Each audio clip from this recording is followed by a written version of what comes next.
Hi guys! Welcome back to my YouTube channel. Good morning, good afternoon, good evening sa ating lahat. Saan man tayo sulok ng mundo. Sana ay nasa mabuti tayong kalagayan at ligtas sa anuman masamang kapahamakan. At bago ang lahat, shoutout muna tayo sa founder ng Kalingap, Kuya Val Santos Matubang, Ate Edna Vlogs, Kalingap Rob, syempre kay Jack Matubang at sa lahat ng mga sponsor na walang sawa tumulong sa mga nangangailangan, more blessing to come. At syempre shoutout sa Kalingap Strikers, nandyan si Pixelixi, Ermagalo Mix Vlog, Hayats Mix Vlog, Maria Ligaspi Vlog, Selena Barbosa, Cell TV PH, at syempre si Banat Bagsik. At syempre shoutout kay Atod, Tita Lydia, Ansis Melba Born. Mega love shoutout sa ating lahat. At syempre kay Go Ahead. Mega love shoutout sa iyo, Go Ahead. At ayan na nga ang ating reaction video. Nandyan si Kalingap Rob at nandyan na naman ang ating bibibayan kasi mayroon lang tayo dito ipapaliwanag dito sa isang basher na ito ay sa live ni Kalingap Rob. At doon pa talaga siya nag-comment kay Kalingap Rob patungkol nga dito sa panunuot daw ng damit ni Bibi Beyonce. Ito lang ang masasabi ko, babasahin ko muna itong nag-comment doon sa live ni Kalingap Rob. Si Beyonce nyo, pagpayuhan nyo, na wag maging plastic na galing siya sa hirap. Simpleng event lang, ikala mo punta siya suna ni BBM. Nagpapasosyal ay bagay, malakas sila kay punta siya sa suna ni BBM. Nagpapasosyal ay bagay, malakas sila kay Rob pinsan kaya bias ang matubang sa NCI. Ito lang ang masasabi ko. Patungkol naman dito sa sinasabi mong panunuot ni Bibi Beyonce. Insecure ka sa mga panunuot ni Bibi Beyonce? Kaya nasasabi mo na social manamit? Dahil bakit? Lahat po na damit na sinusuot niya bagay sa kanya. Kaya simple man ang kanyang panunuot, ang tingin nyo bongga na. Diba? At bakit mo pagsabihan si Kalingap Rob patungkol sa pananamit ni Bibi Beyonce? Normal naman ang panunuot ni Bibi Beyonce. Hindi naman pang maternity dress. At hindi naman mga mukhang pulubi ang mga sinusuot. Masasabi lang yan ni Kalingap Rob kung ang sinusuot ni Bibi Beyonce hindi nababagay sa kanyang panuot, na hindi niya pwede mailapag at mailagay sa kanyang upload. Yung masagwa na pananamit, yung masagwa na mga post, yun ang hindi talaga ipopost ni Kalingap Rob. Dahil okay naman ang pananamit at alam nila Kalingap Rob, Jack, kung paano manamit, kaya hindi nila sinisita ang bata. Kasi alam nila, professional sila.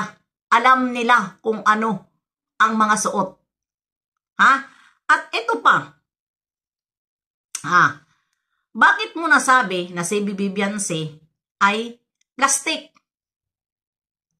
Si Bibi Beyonce ba nagsasalita sa harap-harapan na nagpapa-awa-ipik? Paano mo nasabi plastic? Si Bibi Beyonce ba ay mayroon YouTube channel? Paano mo nasabi plastic? At ito pa, galing sa hirap. Sino ba sa kanila ang mayaman na angels? Kaya nga nakuha ni Kalingap Rob na mga angels kasi mga galing sila sa hirap. Si Bibi Beyonce tumutulong sa paglalaba ng kanyang nanay.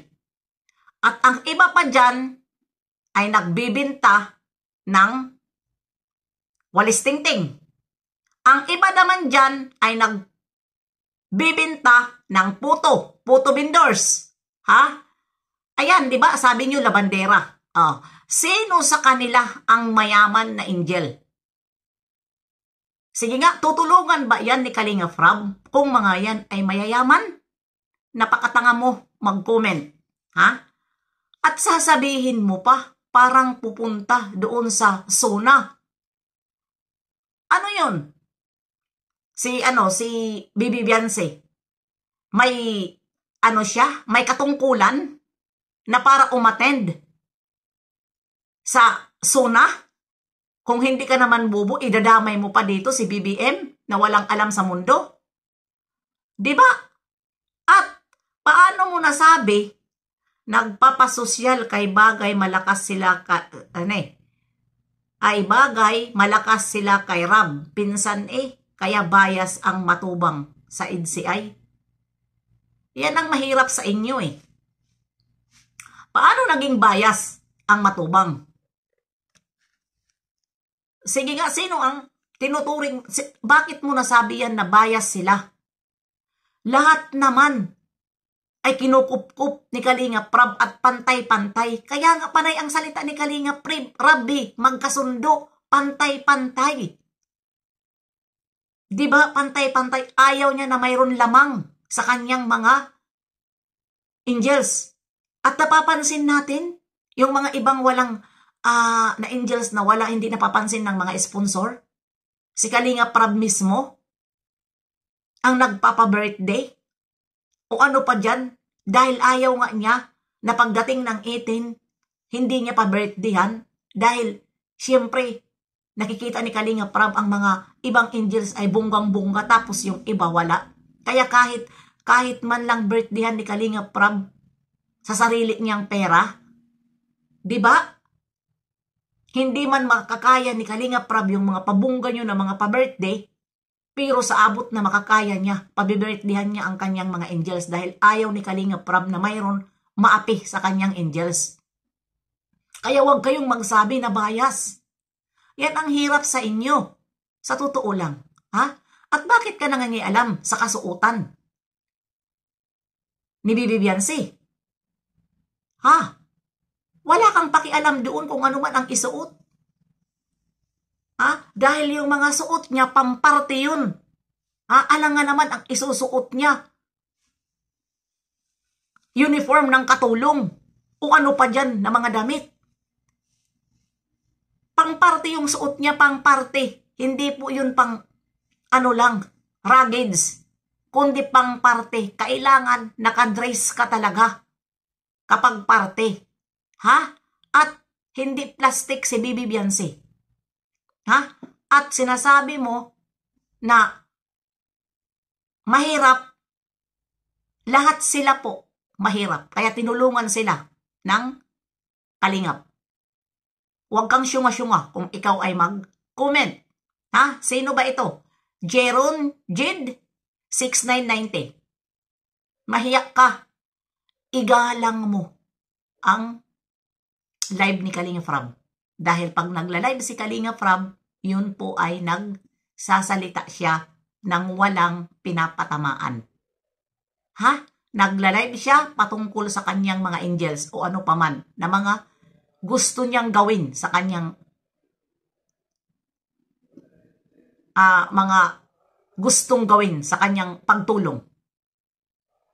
Ang hirap sa inyo kapag sinasagot kayo, sasabihin nyo, maraming basher.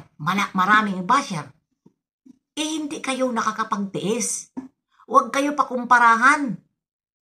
Dahil yung sinasabihan yung isang angel, mas yung kinakampihan nyo, ay mayroon din kapintasan. Di ba?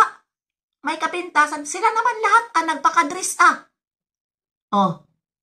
di ba? Sino ba doon sa kanila? Ang baduy. Sino ba doon sa kanila? Ang hindi. Puro parehas ang suot. Insecure ka doon sa mga suot na pakita-kita ang hita? Inababagay. Kasi, pantay sa kanyang katawan. Lahat sa kanyang arms o ano ba, lahat nababagay po. Nababagay. At hindi malaki ang kanyang bilbil. Kaya ganon. Ganon ka ka-insecure dito sa kay Bibi Beyonce. Huwag kayo below the belt pag mag-comment kasi wala nga sa kanila mayaman. Mahirap sila. Labandera, tagalaban ng, nagbibinta ng puto, nagbibinta ng walis. Di ba? Doon sila nakita ni Kalinga Prab. Sige nga. Sino doon ang mayaman? Na angels. Kung bakit kayo ganun kayo manalita. Diyos ko, huwag kayo ganun. Kaya ayan, hanggang dito na lang. Sinagot ko lang yung comment mo. Kasi in-screenshot ko yun. Kahapon, busy ako. Kaya hindi ako nakapag-live, hindi ako nakapag-upload. Dahil busy ang inyong lola. Bye-bye, mga ka-EDC dyan. Mumwa, love you at mga kadanjoy.